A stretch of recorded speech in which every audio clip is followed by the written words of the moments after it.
Hey, Chet's Crew and other viewers. Going back to an older format, as you've probably seen from the thumbnail and the title. It's another journey of our junkers. I had got away from telling the journey of our junker stories because they didn't seem to get a lot of views, but I don't get a lot of views on my channel anyway, so I guess it don't really matter.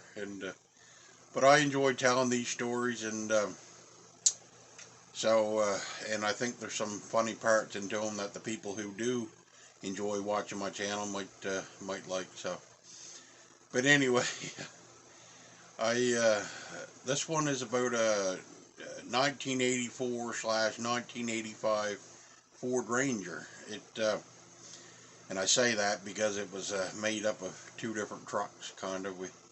I had this older gentleman was selling an old 1984 Ford Ranger and not 85 Ford Ranger for parts. So, and the old 84 one had a good motor into it, but it had a bad spot in the frame, and it had an old wooden box on it. I don't know, like, if anybody remembers back, older gentlemen used to, when the box got rusted out on their trucks, they'd build a wooden one instead of like go to the trouble of buying a new metal one. So, anyways, but the 1985 Ranger was it had a metal box, and he was gonna make two out of the one, but he got bored with it and didn't want to do the work on the old vehicle, so he just put it up for sale. So anyway, I bought the two trucks from him. He only wanted $400, so I couldn't pass it up. So me and my father-in-law,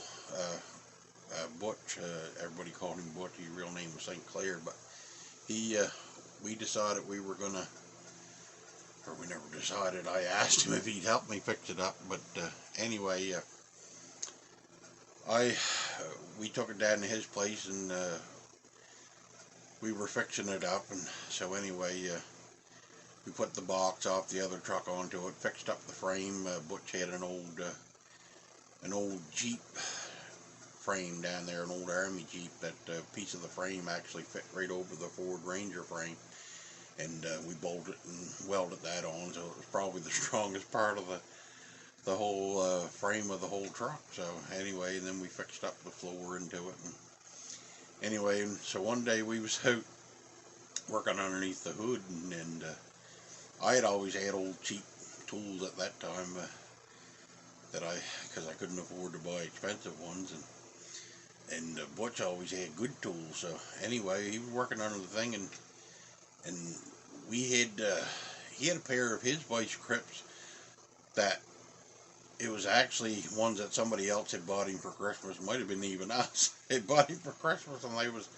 wasn't brand name vice grips. So anyway, they kept on slipping off the bolt, and so anyway, I think the third or fourth time they slipped off, he banged his knuckles up. So he grabbed a hold and threw them down in the woods as far as he could stay.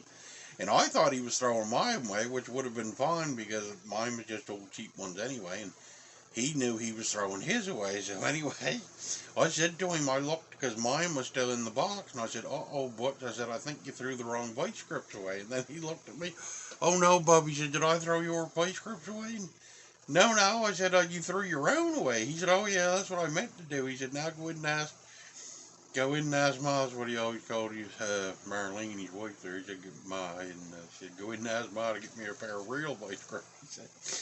So anyway, she got them for me, and I brought them back out. So then we finished doing what we were doing, so that was funny. And then after we had it all put together, like I say, it was pretty mixed matched. It had black box, it had black doors and a black hood, and the rest of it was blue. So anyway, I had it back home by then, and had been driving it around for a while, and but the first thing, the starter went onto it. So, but anybody knows anything about standard, it was a standard transmission, so anybody knows anything about that, you can push start them, like you don't even have to worry about the starter. So, and I lived on a hill, so it was pretty easy. When I get ready to go to work in the morning, I'd I'd just coaster down over the hill and start it that way, pop the clutch in first or second gear and start her up that way. So anyway, And when I got to work, where I worked at the fish plant, they had a hill that I could do the same thing. So anyway, I drove it like that for about 3 months with no starter onto it, because I couldn't afford to get it fixed at the time. So anyway, I one night we was having a little get together there, and I always, when we had a get together, I'd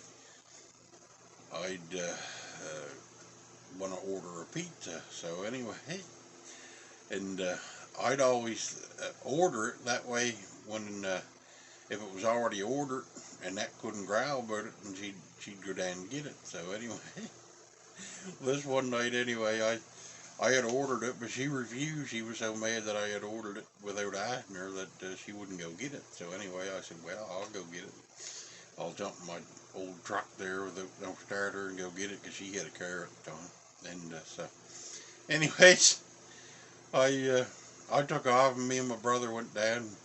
I was saying to myself the whole way down, oh, don't shut this off. When you pull in the parking lot, don't shut it off. Don't shut it off. Don't shut it off. I was saying, because if you left it going, you wouldn't have to push start it again. So anyway, I pulled into the parking lot, and it was flat. First thing I done was reached out and turned the keys off. So, oh man. So anyway, we didn't get the pizza come out. So here was me and my brother trying to push start this old truck in the parking lot, and we had to push it back out into the road and across the road in reverse and try to push start it in reverse. So that's what we was doing. So we got her started, and then I put her back in first gear and chug coming up over the hill. So we got her back anyway with her pizza there. Everything was all right. But then so I drove it like that for. I finally got the starter fixed, and so I had been driving it for a while, and I was checking the oil and stuff different times, and I noticed that the oil was like really dark. It looked like probably 3-day-old coffee that had been sitting around in the pot and got right dark and thick. So anyway, I said I should change the oil on this thing, because back then I felt a lot better and got around a lot better and could do some of that stuff myself. So anyway, I got ready, got my oil pan, got my oil catching pan there, and bought a new oil filter for it, and bought myself some oil. So anyway, I got under there, and I took out the drain plug. The oil was so thick that it didn't pour out; it glubbed out, like almost like it had tar mixed into it. Just went boom, boom, boom. It was so thick from. I don't know if the old guy had ever changed the oil into it. It was so thick and black. So anyway, I changed it, and so I changed the oil, and I was very proud of myself, man. Everything. I said, now my old truck's probably going to last even longer because I changed the oil into it. Well, 3 days later, I think the old oil was the only thing holding the motor together, because 3 days later I blew a head gasket on my way home from work. And at the time I was living about a half hour away from work, so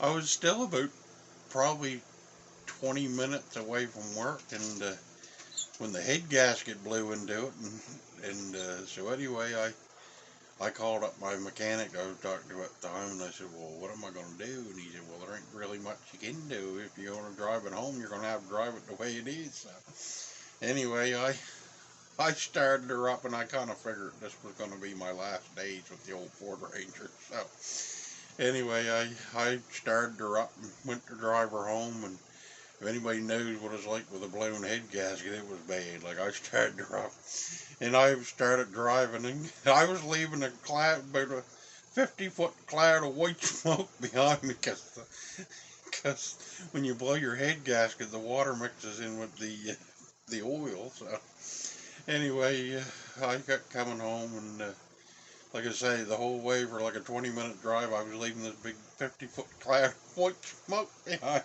me. And Net's cousin is married to a mechanic that just lived up the road. And he seen me a few days later. He said, "What was wrong with your truck?" He said, "And when you come by the other day," I said, "I think I blew the head gasket." And he said, "Yeah, that's what it looked like to me." So anyway, it was quite funny.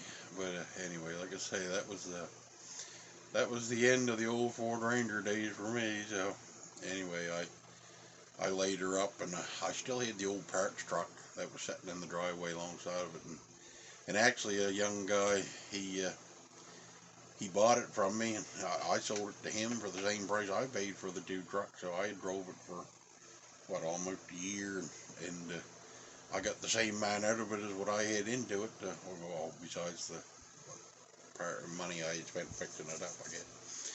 But anyway, I sold it to him, and then he fixed it all up, made it into a real nice truck, and he put like a 350 Chev engine into it, and a new rear end so it could handle all the raw power. And it was man, that was some fast little truck after he done that with it. But anyway,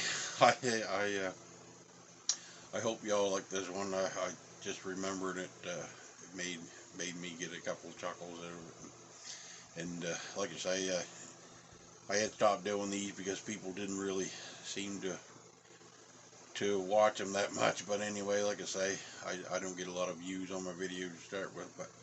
But anyway, with that, I'll say, remember, if you can't laugh with me, laugh at me. But keep laughing. Have a nice day.